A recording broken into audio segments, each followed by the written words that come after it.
చూద్దామండి. కర్రీ అయిపోయింది, చూసారా, దగ్గరికి అయిపోయింది. నేను ఇప్పుడే స్టవ్ బంద్ చేశాను. నేను మీకు చూపిద్దామనేసి. చూడండి ఎంత ఇట్లా మటన్ ఇది ముక్కకి గ్రేవీ అంతా ఇలా పట్టుకున్నది అనమాట.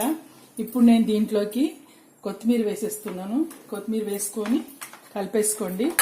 ఈ వేడికి అది మంచిగా పట్టేసుకుంటుంది. చాలా బాగుంటుందండి ఈ కర్రీ అయితే, మాకు చాలా ఇష్టం. సాంబార్ పెట్టుకొని ఇలా చేసుకున్నా సూపర్ ఉంటుందండి.